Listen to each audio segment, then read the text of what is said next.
The two most important clauses you need to have in each of your wholesale real estate contracts. Hey guys, Rick Ginn here. I'm going to go ahead and share how to write these two clauses and the two secrets that gurus will not share with you on how to use these clauses most effectively as a wholesaler. But before I get into it, do me a favor, make sure you smash that like button, you hit that subscribe button so you can continue to receive the absolute best up-to-date information on wholesaling. Let's get into it. What are these two clauses that you need to be aware of when writing wholesale contracts? Well, first of all, we have to identify and understand that there are two types of contracts in wholesaling. The first one is what we call a purchase and sales agreement, also known as a PSA. This is the contract you write between the seller and yourself. The second type of contract we have in wholesaling real estate is called the assignment contract. So I'm going to use your purchase and sales agreement and your assignment contract to accomplish the two most important clauses you need to have in your contracts in your wholesaling business. So the purchase and sales agreement, as we said, that's the agreement you have between you and your seller. If your intent is to try to sell your contract, your equitable interest in it, then you need to have the inspection period clause. And all contracts have an element of inspections. If you guys need these contracts, go over to freewholesaling.com. We provide them 100% absolutely for free. And I go a step further. I personally show you how to write these contracts in a screen share line by line. And you can check that out on freewholesaling.com. We come to any inspection period. All contracts have some sort of level inspection. My first recommendation is stick to our wholesaling contract because it keeps you out of trouble. When you enter an inspection, the recommended inspection period is 30 days or more. Why? Because number one, you need time to inspect the property. And number two, you need time to find a cash buyer for it. If you guys sign a tiny little 3, 7, or 10-day inspection period, or even 14 days, you are not going to have enough time and you're going to wind up disappointing your seller. So the more time you can get, the more valuable your contract is because you need time. When we're in a down market like we are right now, having a longer inspection period, I've had them as long as 90 days, the more the merrier. It gives you more options. And here's my recommendation. If I had a 30-day contract, by day 15, if your intent is to assign that contract to give someone else the rights to it, by day 15, you got to find that person. Why? Because we are not going to wait till day 29 or 30 to get out of our contract. See, the inspection period is the only window you get in that contract to back out of a contract legally, ethically, and morally. Please do not wait till the last day because your seller is obligated to you and it's better you tell them sooner or later. Now, if you have to cancel the contract, that means if you do it within that inspection period, you just have to give them notification, either email or something in writing, and obviously tell them verbally. If you wait till after your inspection period, then you are in violation of the contract and you'll have to see what the penalties within your contract are that you signed. If you use our contract, you are just at risk for the amount of deposit you put down. Which leads me to the next part of the little secret most gurus were not going to share with you on how earnest money deposits work on your purchase and sales contract. You see, a lot of you struggle like, Rick, I can't put up $500 or $1,000. Number one, understand that the amount you put down is completely negotiable. For the first 3 years of doing this business, I never even left a deposit. And quite frankly, I'm not here to give you my legal termination on it, but if your seller has full intents to sell you a property, if you leave a deposit or not is not going to change the structural part of the contract, but it is going to make your seller feel a little bit less comfortable with you. And for that recommendation, I always say at least $100. I try to stick between $100 and $500. Occasionally, I have to do $1,000. I've been doing this for a while. If I'm going to put down a large deposit, you better make sure you have a great deal and a longer inspection period. And remember, when you find your new cash buyer, you can actually replace your deposit once you sign the assignment of contract and you have a deposit from your new cash buyer. Stop fretting about the deposit. Here's the trick you need to understand that works really well in wholesaling when it comes to earnest money deposit. If you write in your contract, earnest money deposit is due upon satisfaction and or completion of your inspection period. An example, if you write that terminology and you have a 30-day inspection period, when do you have to deliver your deposit? Your earnest money deposit, also called EMD. It's due by the 30th day. Either you cancel the contract or you leave the deposit. And if you're going to go out and find your new cash buyer, you can easily have them fulfill that deposit for you. Just by using that little trick of mastering the words with it, I always focus on my seller on getting the property sold. Remember, motivated sellers should not be beating you up on tiny little technicalities of the contract. Guys,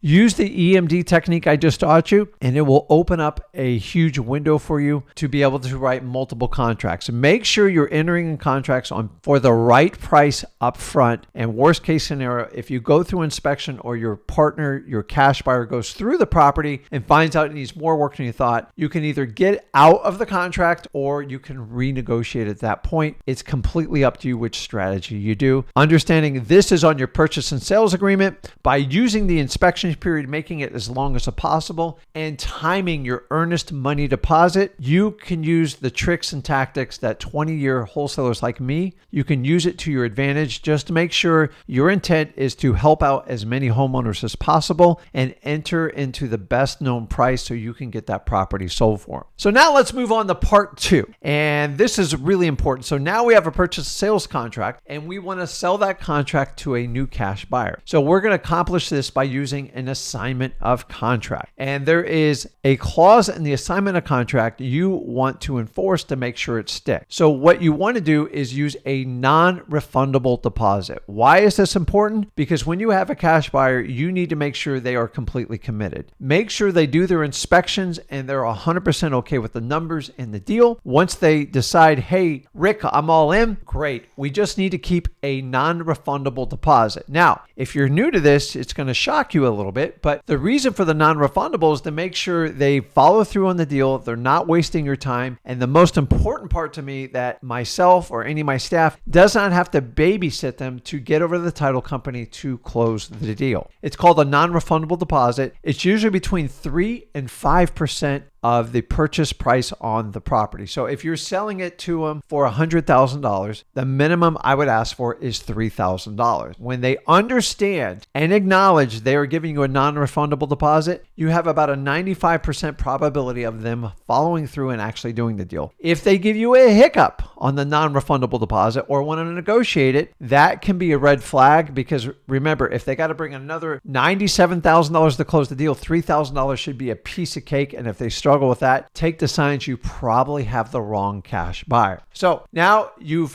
verbally give it to them that they need to leave a non-refundable deposit. So now we're going to put it in writing in the assignment of contract. So they've accepted it. That's it, Rick, $3,000. Now, here comes the part on how to enforce the non-refundable deposit that no guru is ever going to talk about because it's in some secret course somewhere. So I'm just going to go ahead and share it for you. To do a non-refundable deposit, there's only 2 options. So the most traditional option is they don't know you, you don't know them, and there is a level of distrust at this point. So by using your title company, which is facilitating the closing, they can make out their deposit to the title company, which will go in some type of escrow account. And then that deposit's safe and secure there. I always let them know it's non-refundable. I would go a step further if you want to do that and have them pre-sign an agreement between you, the title company, and them saying if they do not close on or before this date on the contract, then they are forfeiting their money and they automatically pre-release it. You see, if you do not have instructions set on any money in escrow, it takes 2 parties' consent. So if you leave a non-refundable deposit in an escrow account on an assignment contract and you do not have a pre-set up agreement, if both parties do not sign off on the release of that money. So say your cash buyer was trying to back out of your deal and he or she says, I won't need that $3,000 deposit back. For them to get their money back, you would have to sign a authorization of release and they would have to sign it to get that money back. I'm here to tell you, whenever there's a dispute over any type of deposit on a deal, 2 parties rarely will sign that document. And if they don't, what does the title company do? They send the money to the state and then they let the parties battle it out in court. Now, technically, that's a non-refundable deposit to your buyer, but you're not going to get the money that way. So the next tip I want to give you is how to truly make a non-refundable deposit. Now, once you're established in wholesaling and maybe you've done 1 or 2 deals with someone before, they usually have a level of trust with you and they're all about it.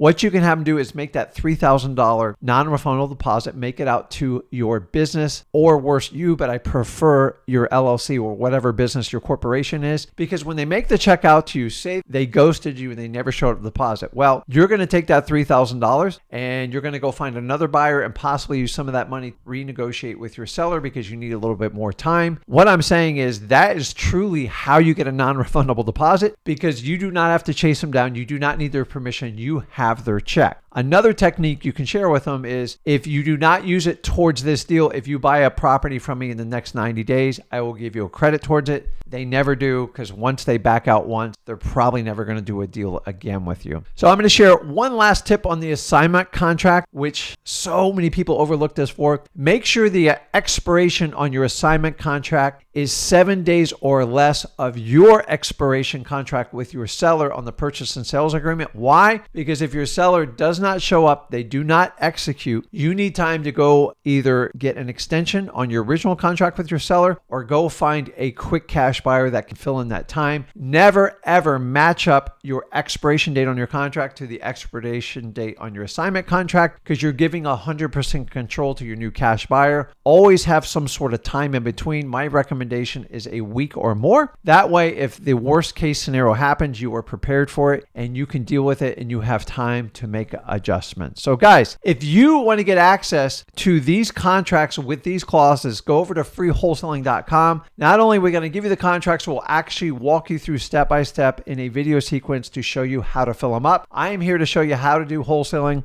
I don't want to make it complicated, make it super simple. I've been doing this 20 plus years. Using these tips and tricks I've shared with you in this video will make you a highly effective wholesaler. And guys, it doesn't start there. I can share so much with you. Come on over to Free Wholesaling, check it out. And the best of all, it's 100% for free. So let me know in the comments if you're going to use these two clauses to put in your contracts and you're going to download it from freewholesaling.com. Let me know any other clauses you think we could share with the community you think would help them out. I would love to hear from you guys. And make sure, if you like this video, smash that like button, hit that subscribe button. This is Rick Ginn, and I'll see you in the next video.